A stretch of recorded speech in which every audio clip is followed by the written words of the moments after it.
Bonjour, on va voir ensemble qui est la personne qui se fait appeler investisseur. On va voir donc une définition simple pour comprendre son rôle dans le monde du trading, et ensuite on va voir quelques points clés du personnage, et vous allez être surpris.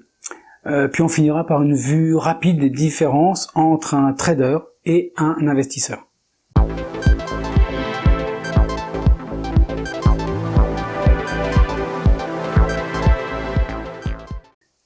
Alors, dans cette vidéo, on va parler de capital, d'actions, d'obligations, d'actifs financiers, de portefeuille, et puis divers autres mots utilisés dans le trading.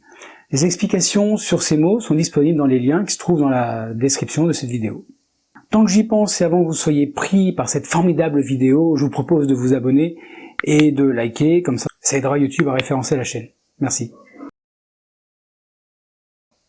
Un investisseur est une personne qui alloue une partie de son capital à l'achat d'actifs financiers tels que des actions, des obligations, des fonds communs de placement ou des biens immobiliers dans le but de générer un rendement financier à long terme.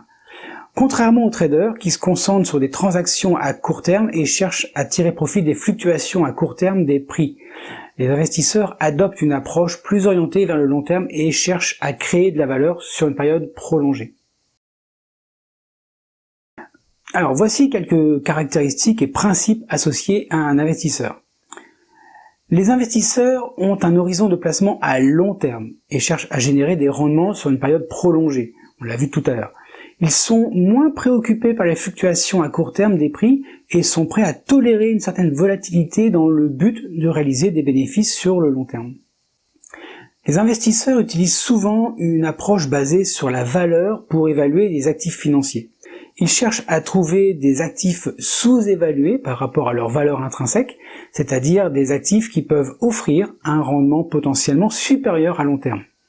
Cette approche peut impliquer l'analyse fondamentale, l'évaluation des flux de trésorerie futurs, des ratios financiers et d'autres critères. La diversification du portefeuille est importante pour les investisseurs, qui cherchent vraiment à diversifier en répartissant leurs investissements dans différentes classes d'actifs, les actions, les obligations, immobiliers, etc., et différentes industries. Cette approche vise à réduire le risque en répartissant les investissements sur plusieurs actifs, ce qui permet de compenser les éventuelles pertes dans un secteur par les gains réalisés dans un autre.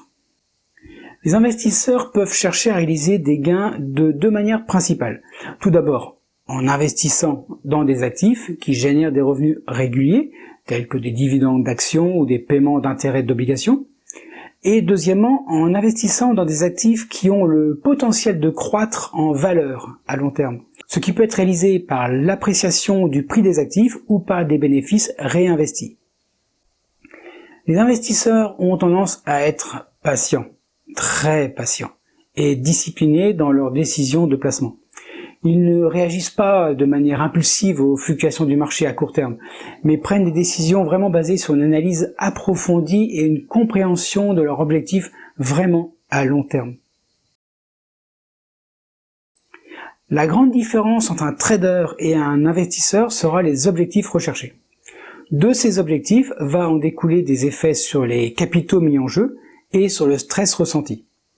Il est vraiment important de noter que la distinction entre un trader et un investisseur n'est pas vraiment absolue, et il existe des stratégies et des approches qui se situent entre les deux extrêmes. En tant que trader, il est essentiel de comprendre les différences entre les deux et de déterminer quelle approche convient le mieux à vos objectifs, à votre tolérance au risque et à votre style de trading. Dans mon entourage, j'ai de nombreux traders qui ont commencé avec du trading pur et qui ont diversifié vers de l'investissement en utilisant une partie des gains du trading. On peut aussi comparer les gens qui achètent des logements pour les mettre en location. C'est aussi une forme d'investissement à long terme. Bon allez, j'arrête de m'égarer. Et écoutez, il ne me reste plus qu'à vous souhaiter de bons trades et puis de rester très prudent sur les marchés, car n'oubliez jamais que les marchés sont fourbes.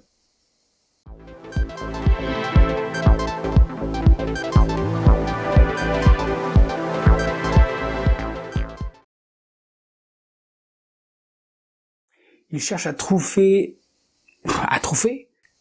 Let's go.